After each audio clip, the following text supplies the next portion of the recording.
First of all చాలా బాధ అనిపిస్తుంది సార్. గత 15 రోజుల నుంచి ఈ సంఘటన నా చేతుల లైక్ పాప ఆమెకు శాంతి కలగాలని వాళ్ళ కుటుంబానికి ఒక ప్రాణాన్ని కాపాడలేకని ఒక బాధ నాకు ఒక 15 రోజుల నుంచి ఇదవుతుంది సార్. ఎందుకంటే నా చేతుల్నే చాలా ట్రై చేసిన సార్. చాలాసేపు తనలైనా నేను మా మౌనిక ఎస్ఐ అసలు చెప్పలేని ఇది సార్. 15 రోజుల నుంచి నా మదిలో మెలుతా ఉంది. ఆ దేవుని భగవంతుల్లా ఆ బాబు కోలుకోవాలని నేను కోరుకుంటున్నాను సార్. ఆ రోజు జరిగిన సంఘటన సార్, మేనేజ్మెంట్కు నేను బ్యాక్ సైడ్ నేను రాసి మేనేజ్మెంట్కి ఇంటిమేషన్ ఇచ్చిన సార్. నాకు పై వాళ్ళ అల్లు అర్జున్ టీం నుంచి మనకు ఎలాంటి ఇంటిమేషన్ లేదు సార్. మా ఓన్లీ మేనేజ్మెంట్ నుంచి విజిట్ అనేది ఉంది సార్. ఆ విజిట్కి నేను మా సీనియర్ ఆఫీసర్తో మాట్లాడి నేను చూసి ఆ 2 థియేటర్లు ఒకటే ప్లేస్లో ఉండడం సార్. ఆ ప్లేస్లో ఉండడం ఒక 2 థియేటర్లకు ఒకటే ఎంట్రీ ఒకటే ఎగ్జిట్ సార్.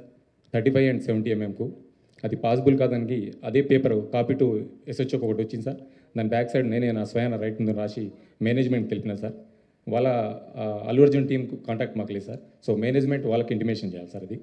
సో ఇంకోటి సార్, బిఫోర్ 2 hours నుంచి నేను స్ట్రగుల్ చేస్తున్నా. మీడియా మిత్రులు అందరూ ఉన్నారు, చాలామంది ఒక దాదాపు 100 మంది ప్రెస్సులు ఉన్నారు. 2 hours నుంచి మేము మా SI Mounika lady officer so ఎంతోగానో ట్రై చేస్తున్నాం క్రౌడ్ ఫుల్ కంట్రోల్ చేయడానికి. సో మేనేజ్మెంట్ మా ఎదురుగానే ఆ గ్రిల్ గిట్స్ ఇరగడము, నేను పడిపోవడం దేవుని వల్ల అది భగవంతుని ఈ రోజులు ఉన్నామంటే అది ఎవరు ఉన్నాం. కానీ ఫస్ట్ ఆఫ్ ఆల్ నేనే పోతాను అనుకున్నా సార్. ఆ